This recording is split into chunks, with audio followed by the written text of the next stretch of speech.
Native Americans are facing a huge crisis due to coronavirus. The virus has taken the world by surprise and left many vulnerable to its most adverse effects. The Native American community is the only connection that we have to the ancestors of this land. The U.S. government has created reservations for them and signed treaties, but the aid they receive is extremely discouraging. According to a report by Maria Givens of Fox News on March 25th, in the late 19th and early 20th centuries, an estimated 90% of Native Americans died from disease and warfare when white colonizers spread across the continent. If there is no action, they could be facing odds like these again. Today, I'd like to advocate for increased protection of Native American communities. First, I will talk about the access to clean water and hygiene. Next, I will talk about health issues. And lastly, I will talk about economic disparities within Indian country. Now, let's begin. The CDC guidelines state that to combat COVID-19, individuals should wash their hands and sanitize all surfaces. But both of these require access to clean water. Most Americans take this for granted. In 2009, the National Health Institute reported that safe drinking water and sanitary sewage disposal are unavailable to 13% of American Indian and Alaska Native homes on reservations, compared to the 1% for the overall U.S. population. It is estimated that between 35 and 40% of homes in the Navajo Nation don't have running water. Take, for instance, Darlene Yazzie. She's a retired Navajo tribe member, and she walks 9 miles in order to get to the nearest water station. And the water she gets is liable to be contaminated by a nearby uranium mine. By the way, this community did not get the media coverage that Flint, Michigan received, or the federal aid. Also, many Native American households are multi-generational and are subject to overcrowding, and this makes social distancing really hard. With a house of 10 to 15 people, if one person contracts the virus, it's almost impossible to stop the spread.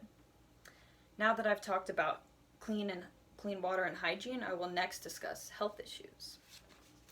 Health issues and access to care among Native American tribes is another huge issue during this pandemic. Health data is difficult to collect across Indian country, where tribes operate as sovereign entities and have varying connections to federal and state authorities.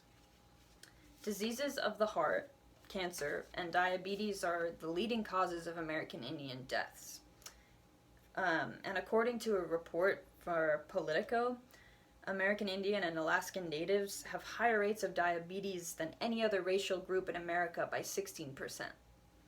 Also, 28.6% of Native Americans under age 65 don't have health insurance.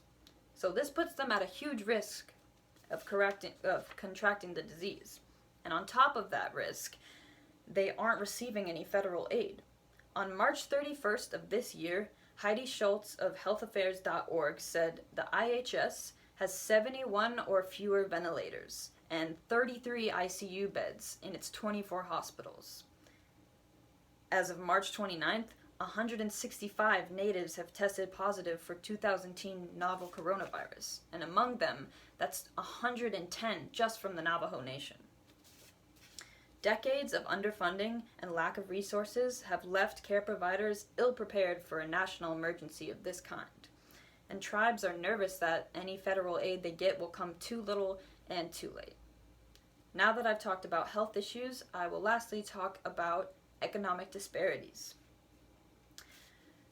With the country in quarantine, the economy has slowed to nearly the point of a recession.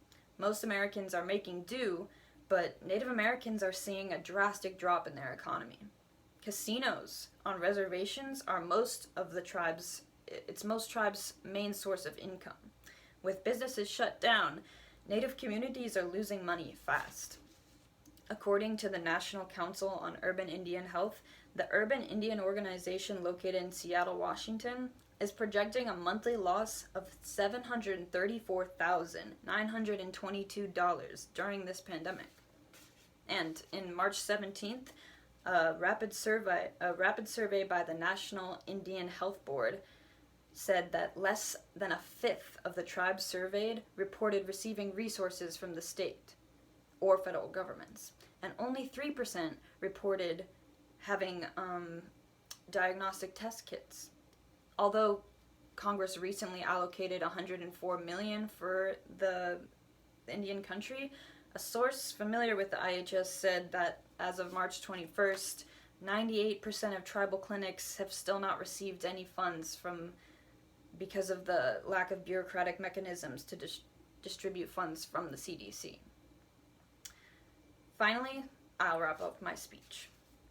First, I talked about clean water and hygiene. Then, I talked about health issues. Lastly, I talked about economic disparities, all within the Indian community.